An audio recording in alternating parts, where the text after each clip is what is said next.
How's it going, everyone? Welcome to our webinar through the Center on Multi-Tiered System of Supports. Folks are logging in, so we'll kind of do a little slow start here. Thanks for joining us this afternoon. My name is Jason Harlicker. I'm the director for the MTSS Center. You can see on the screen, this is our leadership for the MTSS Center. So just a few of the folks from the leadership team are on the call. So you'll see Kat Merkel, our coordinator, helping out with just kind of the technical issues and then managing some of the features with Zoom. And then Kandre is on the call. She's our communications coordinator. So really appreciate you all taking time here. I'd like to always start with just who's on the call. So if you could put your name, your role and location, and then if you have a question around MTSS, I'd like to get a sense of like what you're thinking, what you're experiencing there. Good to see Pennsylvania on the call. I was actually born in York, Pennsylvania. Highly recommend the soft pretzels if you happen to go through there from a place called Smitty's Soft Pretzels. Pennsylvania again, great. Let's see. Fort Worth, Texas. I got friends out there. Good to see you too. I don't know about this Buckeyes talk. I am from Ohio, but I went to Ohio University and then University of Oregon, so still disappointed with the championship game. South Carolina, welcome. Ohio DOE, great. Okay. So again, any questions, feel free. See what's on your mind around MTSS, and then I'll talk a little bit just about our center. So we're a center run through American Institutes for Research, or AIR. So we offer technical assistance and training to districts and educators kind of across the country. And then even if you don't work directly with us, we have a lot of free resources, that you can access. I encourage you to follow us on X and/or LinkedIn. So we do a lot of social media announcements whenever we have new information or new resources. So certainly reach out, access some of those there. Just kind of scrolling through. Texas, Oklahoma. Good to see Boulder. I am actually in Denver. OU Bobcats shout out. Very nice. Lots of Chicago, Midwest. All right. So just real quick through the center, our real vision is making MTSS manageable and feasible for educators to implement. It can be an overwhelming system. And so we try to make it really straightforward and accessible for folks. So for us, our ultimate goal is supporting schools so they can build a system that does these four things listed on the screen. I won't go into too much depth, but our goal is to screen all students to see where they are at in terms of risk status and the skills they've mastered. We then respond to that data and match them to an appropriate level of support, which can include adjusting core instruction, often and usually involves providing interventions to them. We then monitor those changes or adjustments. And then the big piece that really helps MTSS sustain and refine over time is reflecting on the processes and improving things for the next benchmark period or for the next school year. So today, really what we want to get into is, well, what are those barriers to MTSS if we're trying to implement a sustainable system? What are some things that people encounter that are blocking them from successful implementation? So I'm going to go through four of those that we commonly see, offer some little solutions and then some resources to address that as well. And then we'll have time for a Q&A at the end. Feel free to use, so Kat will be putting links into the chat so you can download our materials to your computer directly. Use the chat box like we're doing for engagement, but if you have a more formal question, click on that Q&A button, and then you can put a more sort of formalized question there. You may have to click the three dots for the Q&A piece to come up there. So I want to start with just a poll to get a sense of some of the barriers that you're all experiencing. So hopefully you all can see that. So, what is a MTSS barrier you've experienced? Perfect, it's working. Give you all a second to kind of respond there.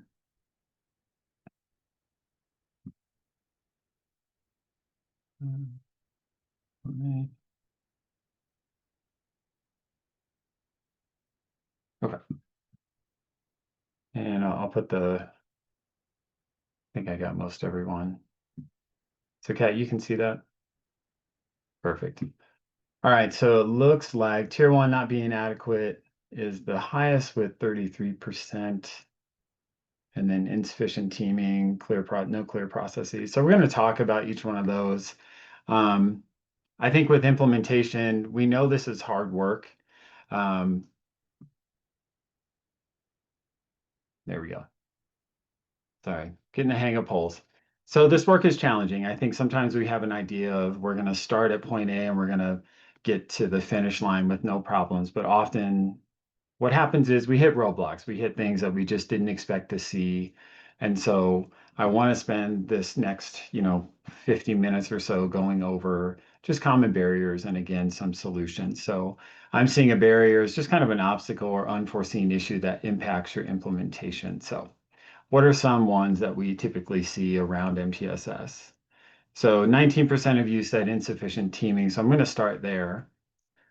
Um, we know MTSS requires a leadership team to oversee implementation, and then there are student level teams that discuss individual students or groups of students. There are kind of generic MTSS team structures, but if we think of what's the most basic or straightforward, there should be a team that oversees it, oversees implementation, and then teams that talk about individual students' needs. So some of the challenges that happens is one is we often see too many teams. Um, Raise your hand, right? If there's a school you've been in where there's an attendance team and a behavior team and an academic team, um, or a standards team, then there's intervention teams and then an IEP team, right? Suddenly you have 10, 12 teams and you're all kind of talking about overlapping students. So that obviously puts a strain on time to meet, our mental sort of willpower to have another meeting, and you just stretch people too thin. Conversely, I've also seen where there's one team that tries to do too much. So for all the Lord of the Rings fans, just one team trying to accomplish everything. So I'll see a leadership team that's talking about systems issues, and then they're talking about individual students, and then they're meeting with PLCs as well to address like tier one issues. So what's the right balance and structure? To help you with that, I want you to think about one, what is the role of the leadership team? And so I'll give you three things that they should be doing. One, there should be a leadership team, which should include administrators or people with decision-making authority. And they lead and guide MTSS. They really outline the vision, and then they're deciding what does MTSS look like within our school. So they'll ask questions like, are we getting to fidelity? So looking at the entire system, are we implementing things the way we intended? And then they're asking outcome questions around the whole school. What percent of kids in each grade level or as a school are getting to mastery or getting to grade level standards? So do we have a healthy system, or do we have something like a tier one issue that we need to address? Then as you implement, they design and implement MTSS. There's just going to be those obstacles like the bike image. You're going along and some sort of issue will come up. So they should meet on a regular basis to identify and navigate those barriers, looking at, well, what's a challenge we have and how do we resolve that? Then it's about supporting the staff. Your staff are going to implement instruction and interventions, and they're going to gather the data that you need. So the leadership team should be looking at what support do they need so that they can do those things? What resources, what time do they need, what training, and so forth. So you can see there's much more, it's a broader systems lens looking at the support for the staff, and then making sure you're on track once you get going. That is different than student level teams, which talk about individual students or groups of students. So for example, you might have PLCs or department level teams that meet and they look at their core instruction and go, okay, we're focused on this standard or this skill, how many kids mastered it, what do these students need to be successful? So you're looking at kind of broader core issues there. It could be the same team or different teams then that are looking at interventions and progress monitoring data.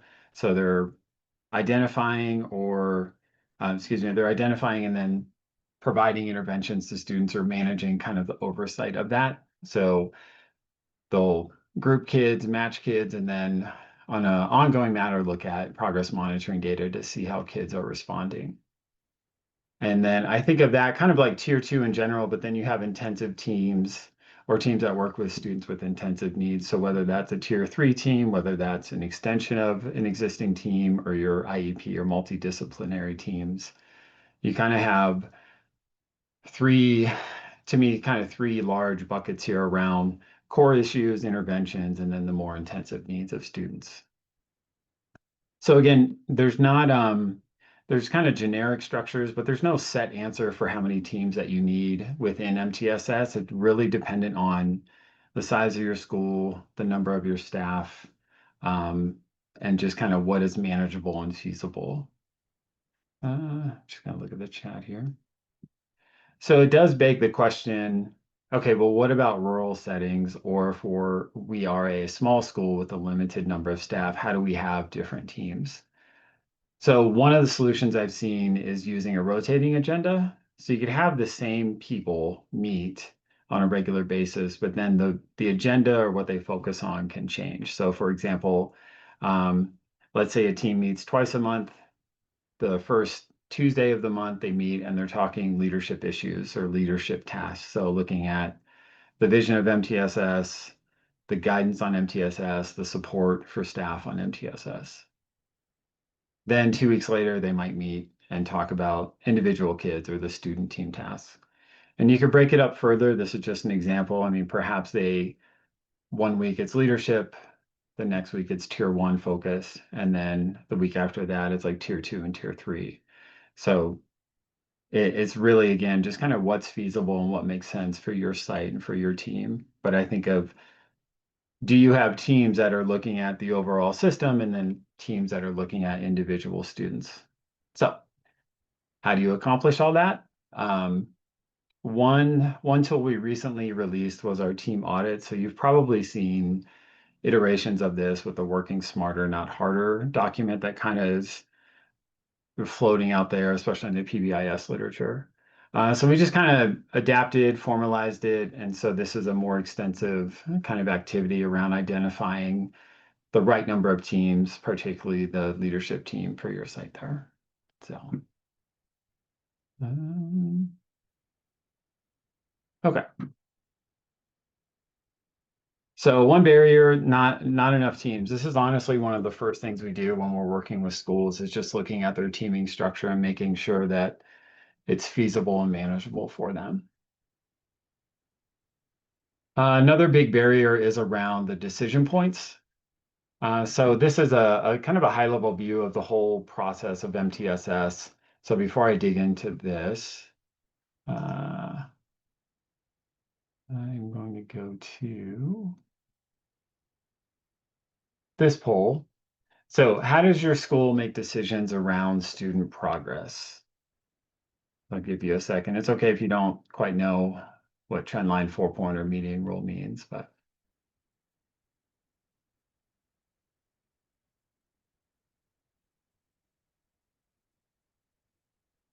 I'll give folks just a few seconds here. I'll check and see if there's any questions.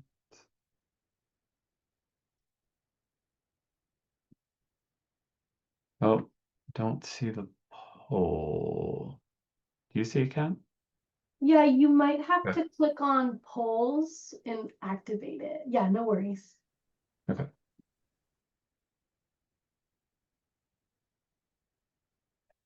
Yeah, it's all right. I always second guess that everything works. So okay. We got most everyone. So share results. There we go. All right. So it looks like the majority is it varies, and that's really helpful because one of the barriers I think is one of the barriers is lack of consistency or clarity on the decision rules. So we should really not have it vary from student to student. There should be very firm decision rules about making decisions. So let's talk through that. So again, looking at this overall process, you can see provide tier one, provide tier two, provide tier three. And then there's all these decision points. There's screening and progress monitoring that happens throughout this kind of process. And so our first one is we will screen all students, and then we have to decide, are they low risk, some risk, or high risk, which then flags them for potential support. It is not a one-way ticket from a screening measure. We do have to do risk verification, but screening over-identifies students, and then we have to make a decision with additional information about whether or not that student needs support and then what support that is. Once we provide that support, then we're making decisions around how it's working. Are they making adequate or inadequate progress? Excuse me. Often what we see in MTSS is people will screen, but there's no clarity on how or when they get support, or they progress monitor and there's not clarity on are they making progress or not, right? So it varies. So we want to eliminate that and really make things pretty clear and straightforward for the staff. And for me, it's around two big pieces. So with screening, we want very clear thresholds that identify a kid as being low risk, some risk, or high risk based on the screening measure. So there's a lot of information in this graph, but if you look on the left, there's a list of measures. I separated them pre-existing data versus active collection, meaning you're going and administering something. So teams can meet and look at referral data, absences, late arrivals, suspensions, and grades, and all of that is pre-existing data.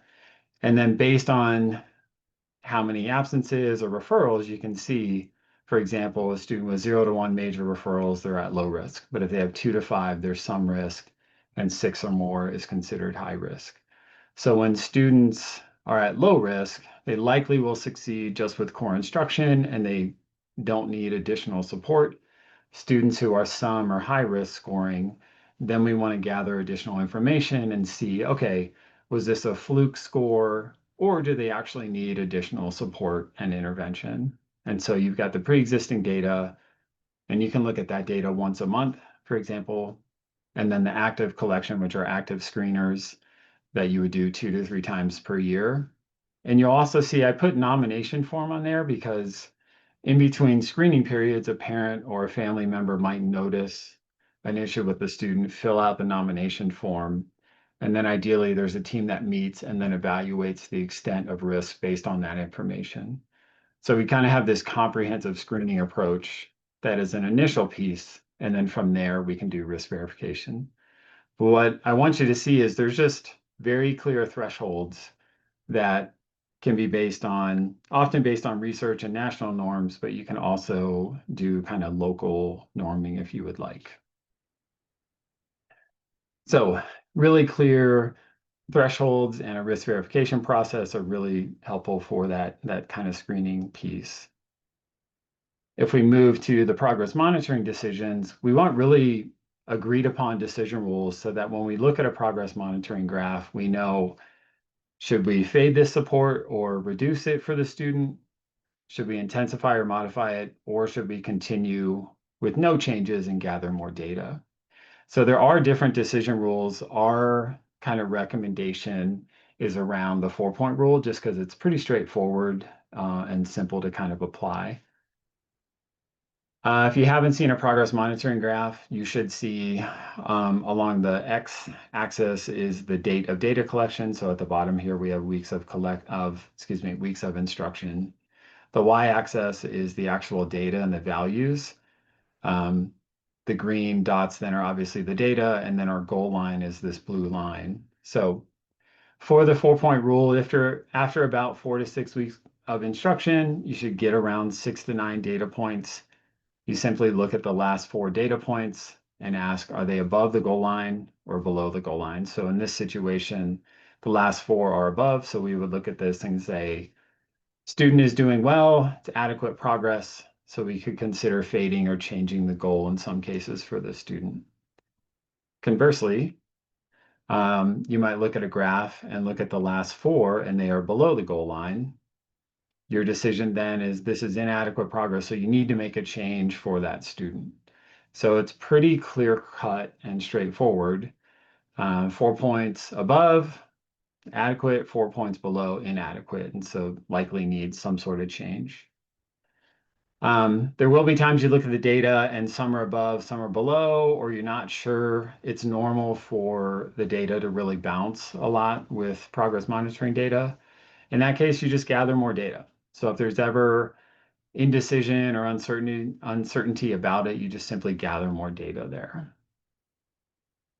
So if I go back to the poll, just I saw just about 5 people put that they use trend line, 4 point, or median. So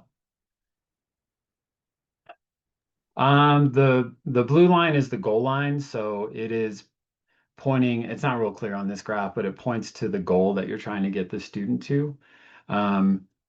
General recommendations for goal setting is if the student is getting, if they're just below benchmark or getting tier 2, you would just set the benchmark to the, or excuse me, set the goal to the next benchmark. And then for more intensive supports or more individualized support, you might do different goal setting methods. It's not necessarily assuming curriculum-based measurement. That's a common progress monitoring tool, but you could also progress monitor with some other tools. To that end, here's a couple of good resources. So the infographic on the left is just a simple what is progress monitoring, but the one on the right will link to all the more nuances and goal setting. So kind of to Joyce and Becky's comments, probably a little bit more expanding on your questions there. So, but to me, in the end, like where I've seen things fall apart with MTSS is just the decision rules of around progress, around providing support. It's all kind of murky, and for me, just having really clear decision rules goes a long way because it saves time and it improves clarity. So you can say to a parent, you know, here's what we're looking for, and here's how things are scoring. I know some of you have probably sat in meetings where a teacher comes in looking for support, and it just turns into almost like arguing and begging to get support because it becomes non-data based. And so for me, if you have data showing a kid needs support, then they get support. There's no need to advocate beyond that other than just looking at the data and saying they're not performing well. This is our decision rule. Like, let's figure out how to give them support there. Just looking at questions. Kat, are there? Yeah, one question just came in. It says, have you looked at the reliability of these decisions using various decisions? Yes, not me personally, but I've looked at the research, but there's, oh gosh, John Hintz and some others have done this research. So when you compare median trend line and the 4 point, the median and 4 points seem to be more reliable relative to the trend line, and that's because they're less susceptible to outliers. So when a student scores wildly high or wildly low, it can really throw off the trend line and sort of delay making a decision or making a decision that isn't quite accurate for the student. So we tend to opt for the median one is a little bit more reliable compared to the 4 point, but they're both relatively better than the trend line. The big thing is having around 6 to 9 data points so you get a good sense of the student's pattern of performance. You shouldn't be making decisions after like 3 or 4 data points because then those are less reliable. Good questions. Great. All right. All right. Now let's talk Kat's favorite topic, burgers. Um, I'm assuming many of you are familiar with In-N-Out, and there are a lot of good reasons why In-N-Out is great, but I'm going to ask you, what's great about In-N-Out? The burgers, the fries, or so forth. And then this will all make sense in a minute.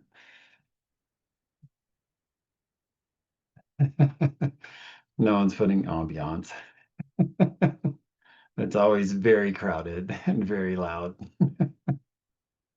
All right, I'll just give it a few more seconds.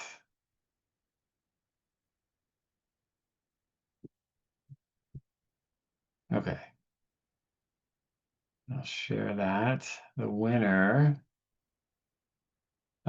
simple menu, the burgers, and then the milkshakes. The fries and last, the fries are good. So I like bringing up In-N-Out because it's a good, sorry, that moved. It's a good analogy for tier 2 and tier 3. So to me, one of the best things is the simple menu. You walk into In-N-Out, and if you're hungry, you can have cheeseburger, burger, or a double double. So it's a very clean, simple menu. And that's the same approach we want to take with tier 2. We want just a handful or a small number of interventions so we can immediately match to a kid's need. Again, if you're hungry, you got 3 choices. If you have a reading issue, we'll give you 1 of 2 interventions. Or if it's a math issue, we'll give you 2, we'll choose from maybe 3 interventions over here. And that works. We do that because it works for the majority of people. So with tier 2, if we provide a standardized intervention, we know that we can get about 70 to 80% of kids to respond to that, and then they don't need additional support. So our first sort of line of defense is a really powerful, robust intervention for students, but it has to be delivered with fidelity and it has to meet a certain amount of criteria. So we have efficient processes around identifying students with the screening and risk verification, and then efficient processes for matching them to interventions. So we'll get into some more of that here. So what we often see, to me, I would say this is the biggest barrier, one of the biggest barriers I see is tier 2 isn't actually tier 2. So we say that we're doing intervention, but it isn't quite meeting the guidance needed for it to be tier 2. So one of those is, you can raise your hand again. Tier 2 isn't provided in addition to tier 1 if you've had that issue. They'll say, yeah, we do small group. I pull kids aside during my core instruction. And tier 2 needs to be additional time beyond the core instruction. Or we'll see that it isn't quite evidence-based what they are doing. So maybe they're providing additional time, but it's a little loose. It's more like tutoring, but there's no real structure. So the additional time is great, but what they're doing may not be as powerful as it could be. Or it's not targeting skills. We'll see reteaching of standards, for example, as part of tier 2.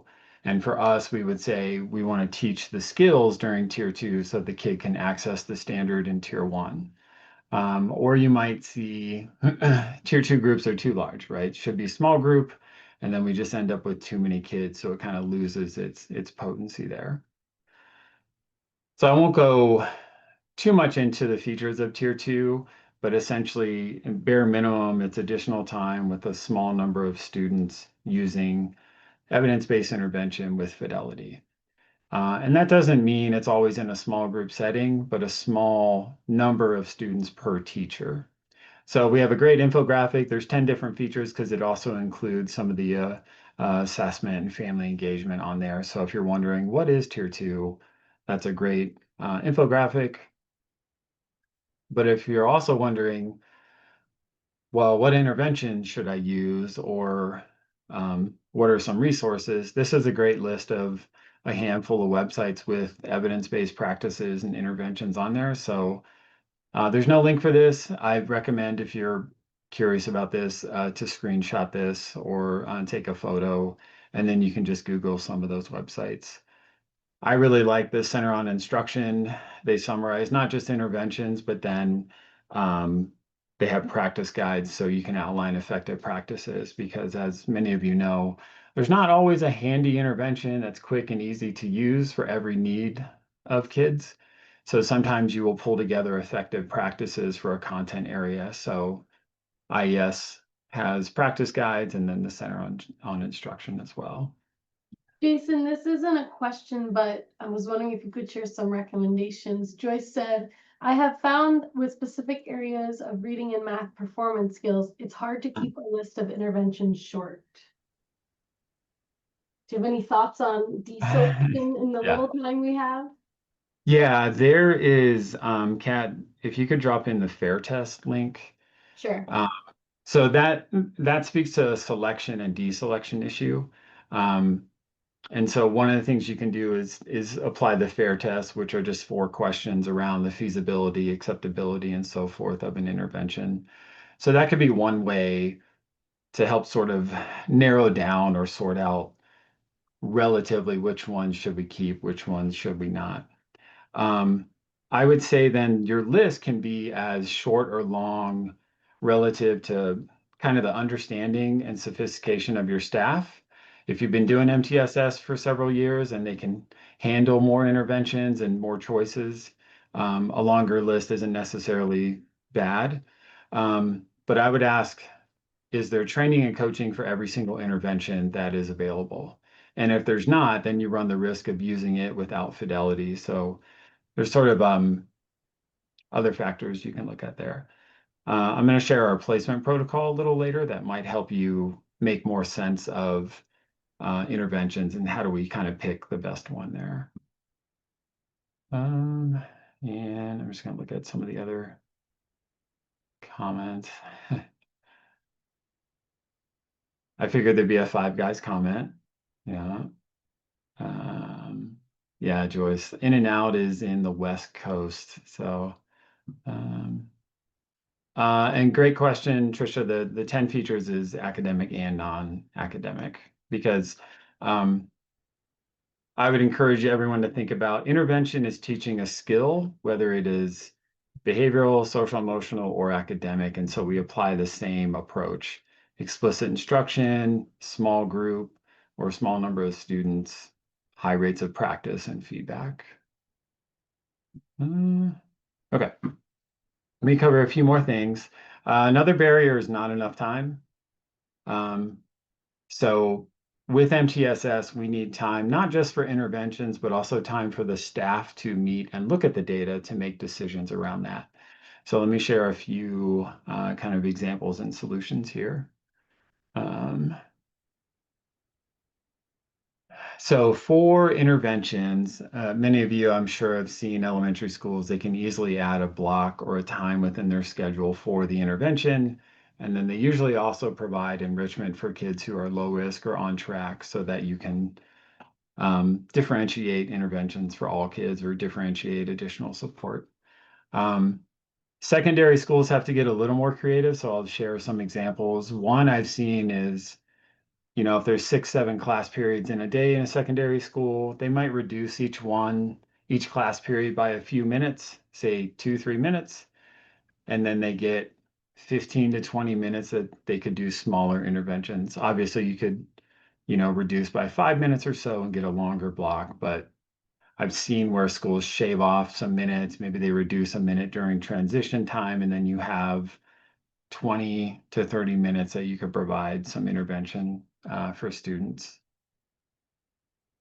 Obviously, using a study hall, homeroom for intervention. Electives you can, you just have to be careful because you're taking away typically something the student enjoys to give them more time on something they're struggling with. So it's a conversation with the student, with the family around, hey, we want to reduce your time in art class, for example, or wood shop because we want to add a reading intervention. Um, um, you can do block scheduling in secondary schools. So then a part of it is devoted to the core.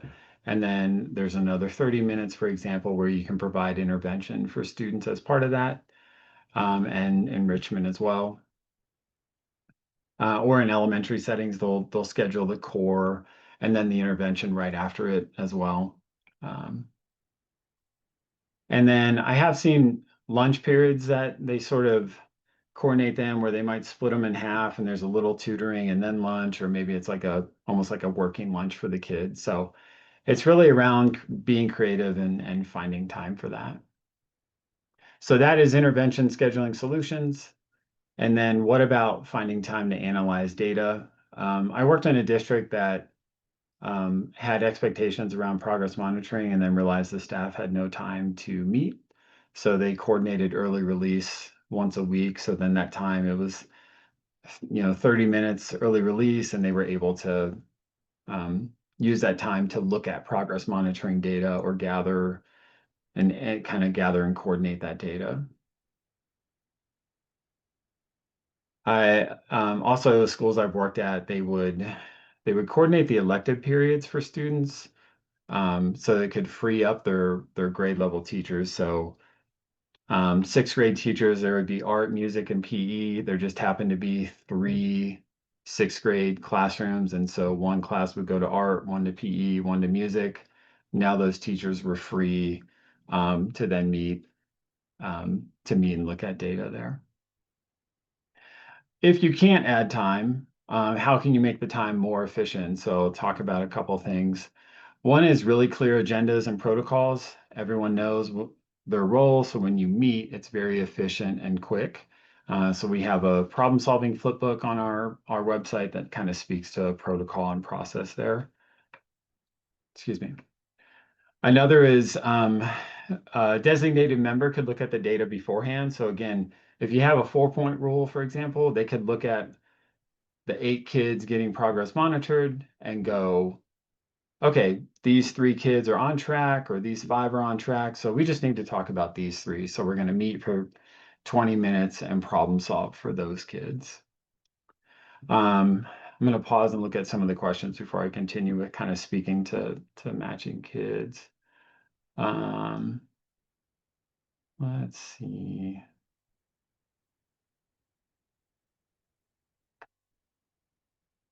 Don't know evidence-based arts or arts integration. I have to see more of your question, Elizabeth, around the arts. If you're speaking of like art therapy or behavioral programs that include art, I have to think on that one. Oh, we have some definitions, Tricia, around kind of intervention, supplementary, and so forth. I would say though, I'd probably defer to your district or your state guidance around those terms, because I know, what exactly is an accommodation versus an aid and so forth can vary from district to district or state to state. So, okay. So one of my favorite pieces around that we work on at the center is around that efficiency with matching kids intervention, right? So you think of, if you go to In-N-Out or Five Guys, like how long are you waiting to get your food? It's usually pretty quick. You come in, simple menu, I pick my burger or double double, and then in 10 minutes I have it and I'm out the door. So it's crowded, but it moves quickly. And that's kind of the idea around tier 2. We don't need to spend a lot of time figuring out what the kid needs or assessing the kid. We look at the data we've gathered, we match them to an intervention, and off they go. It is at tier 3 that we spend more time analyzing and gathering additional information. So you can create a placement protocol, or you can call it intervention matrix, matching matrix, where we look at the data gathered, we analyze kind of the pattern of that data. It indicates an instructional need, right? So if we're hungry, our stomach growls. That's our data. We go, I really like cheese, so I'm going to go, and my instructional need is a double double. Well, with students, we want to look at that data. What's that pattern? What's their instructional need? And then we want that menu, that brief list of possible options. So hunger, In-N-Out, cheeseburger, burger, double double. But for example, it might be in MTSS, okay, we know reading, we look at the pattern, oh, it's more of a fluency issue or more of a vocabulary issue. And then we have programs that address each one of those needs. So what could that look like? The placement protocol is meant to be quick, and I shouldn't say quick, but efficient. So we'll look at screening data and then maybe some brief diagnostic data or pre-existing data that we have. And we will look at that pattern, and based on the pattern, it should indicate an instructional need, which leads to an intervention. So for example, let's say we've given a kid a maze and an ORF. So a maze is a reading comprehension measure, They read a passage silently. Every ninth word is a group of 3 words, and they circle the word that fits. Or if it's oral reading fluency, so we can look at their rate of reading, but then also the rate of reading being the number of words per minute, but then also the accuracy that they're decoding. So if you had a student who scored below criterion or at risk on the maze, the rate and the accuracy, that's probably a basic skills issue.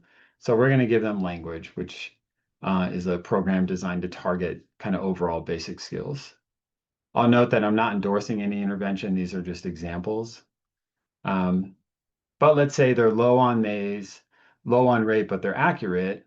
That's probably a fluency issue. So we're going to give read naturally, so a different program. And then if they are below on maze, but above criterion and rate on ORF, then we can say, well, that's probably a reading comprehension, maybe a vocabulary issue. So then we have rewards secondary that we provide for that. So again, imagine being a teacher or a team and you're looking at data in this pattern, and you can kind of quickly group kids to intervention. Ideally, you can integrate the academic and behavioral data because we know those are intertwined.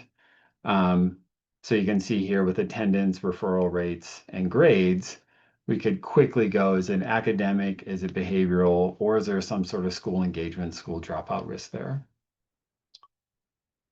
Let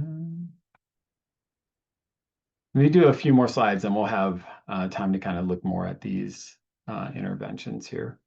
So that's all tier 2. We match, like I said earlier, the majority, like 3/4 of kids will respond to an intervention at tier 2 and not need additional support. There are cases where we do need additional support.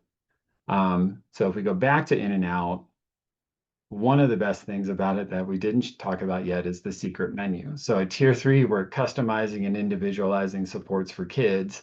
And that's what in and out can do if you're in the know. So you can do protein style, which is a burger without the bun. Animal style, I'm a big fan of, which is like grilled onions, and it's like that Thousand Island dressing. 3x3 and 4x4 is the 3 patties, 3 cheese there. So you can customize exactly for what you want, and that's what we do at tier 3. So what do we customize? Let's look at the image on the right. So we know students will succeed if the instruction, the curriculum, and the environment all work in their favor. So when a student isn't progressing, there is a breakdown somewhere within instruction, curriculum, and or the environment. So our role as educators is to figure out, well, what is that breakdown? And so we will look at the instruction, so how we're teaching. So we can look at practice opportunities, review, the amount of feedback that they're getting. We could look at the curriculum, what we're teaching. Are we targeting the right skill? Do they have sufficient background knowledge for this skill? Or are they missing some prerequisite skills? And then we can look at environment, the relationships, the classroom management, the feedback, the praise, and so forth, right? All of these are alterable variables that you can focus on. And if you do, it really empowers educators around it. And ideally, they all work together in sync to support that learner in the middle there. So I'll share some resources around that. But if we come back to our overall graphic and creating that efficiency in the system, after we screen, ideally we will match right at tier 2 to a really powerful intervention, and then we can intensify and modify at tier 3 based on that. And part of creating a really strong system is you can let gen ed teachers own tier 2 and manage that. They don't need to go get permission from the principal or other folks. They can just meet as a team, look at that data and provide it. And then you can have certain processes where maybe specialists or special education teachers and more counselors and so forth get involved when you get into the more intensive supports. All right. Couple resources and we'll pause for questions here. I always smile when I see this. So if you've seen John Potter, who's a colleague and on our on our center staff, he does a great analogy with a goldfish. I won't ruin it now, but you can click on that link for the webinar and see And then if you're wondering more about, well, what do you mean by alterable variables? The graphic on the right has a lot of links and information around um, those alterable variables. Two other things to highlight. So I saw some scheduling questions. We have a tip sheet on schedules. So information, guidance, and resources. Um, and then on the left is an article around saving time with MTSS that we recently released. Okay, let's jump to questions. Um, okay, looks like answer. I'm going to scroll through the chat and see, but if you have questions, feel free to put those in the Q&A. The next one that we didn't get to was from Elizabeth on the scheduling solutions around taking Oh students yeah. out of electives. Yeah, it's really, sorry, let me read. Hmm. I don't know of research offhand around that. I know there's going to be research where you're adding additional intervention and shows that it works, but I don't know of like the trade-off like you're saying. Um, I would just say it's a conversation to have with the student. Hey, you are struggling here. You need this to succeed, not just in school, but in the future. We know you really like insert elective, how can we kind of find a solution that works so that you are being successful, but we're also not taking away all your enjoyment. Um, yeah. Mhm. Feel free if other people have ideas in the chat. Would love to hear thoughts on that. Um, let's see. Joyce around.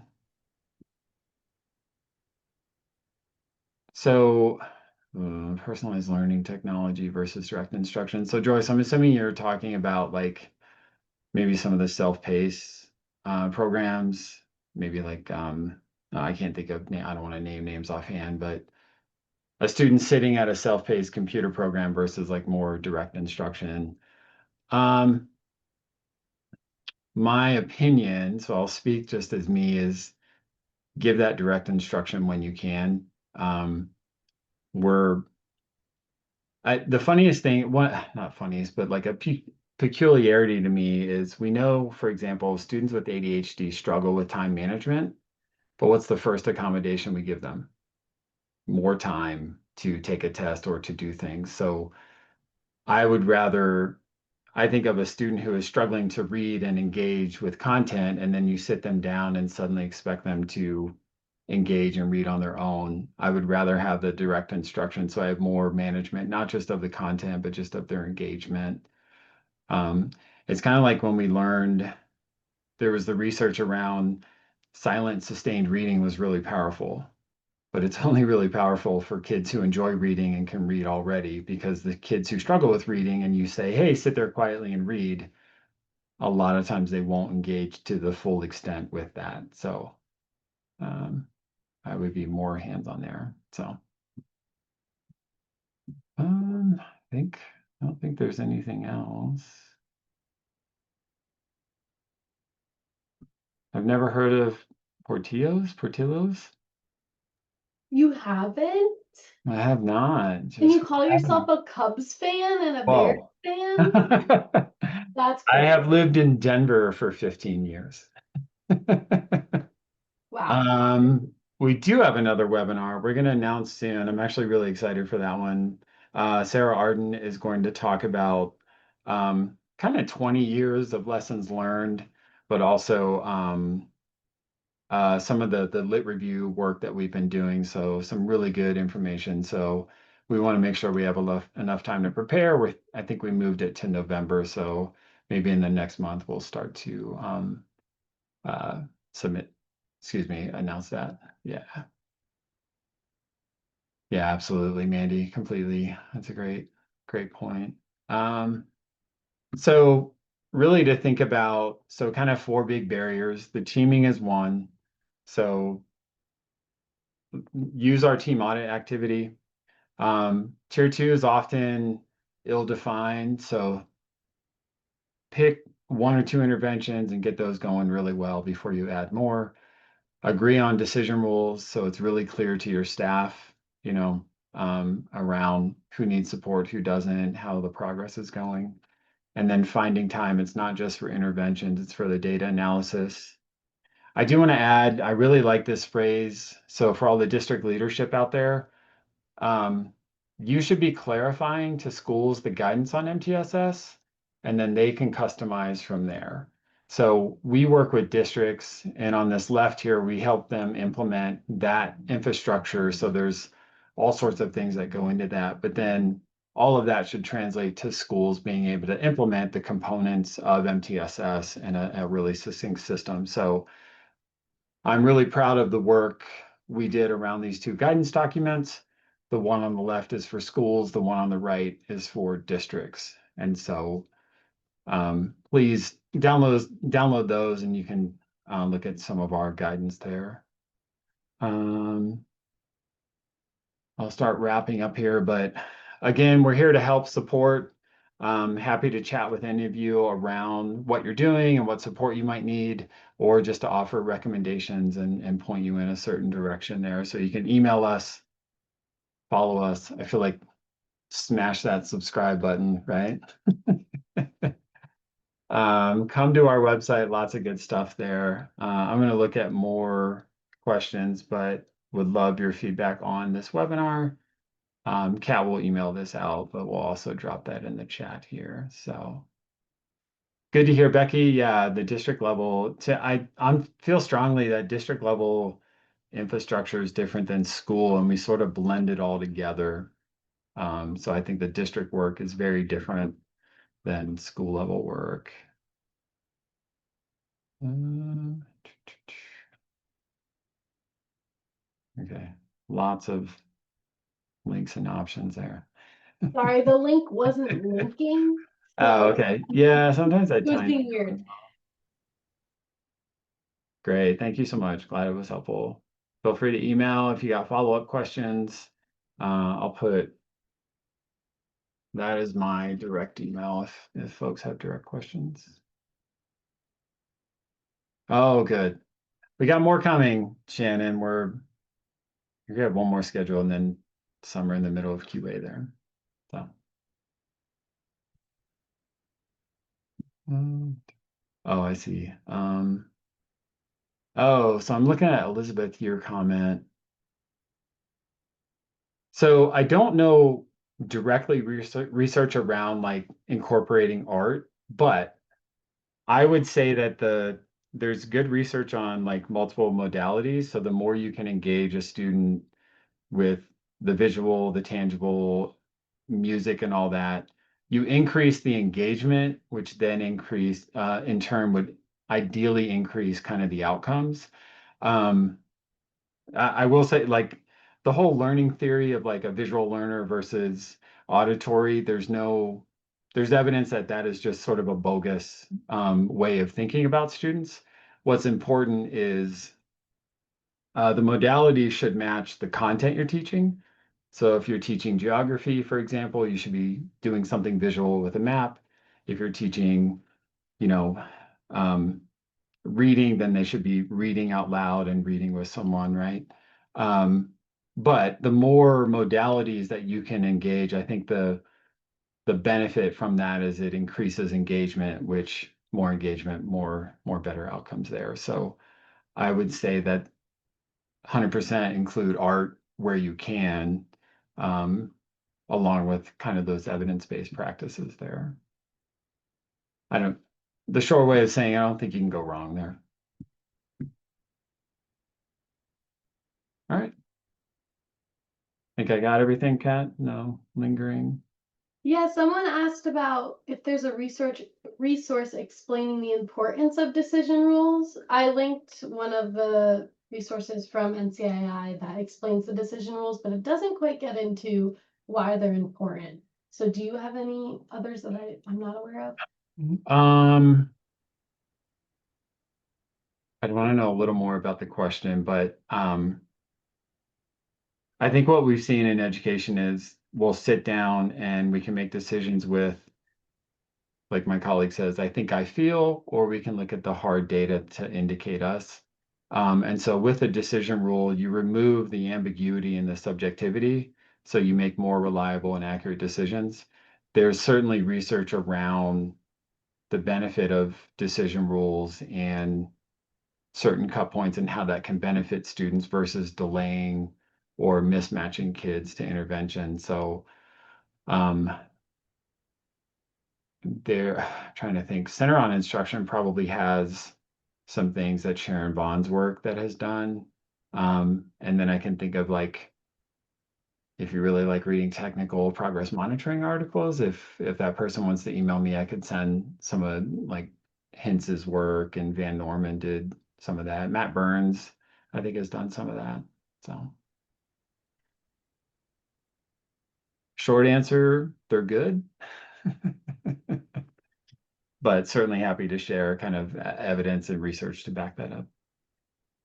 Okay. All right. Well, thanks everyone. Sorry, my screens are disappearing. I think that's everything. So Yeah. appreciate it. Thank you.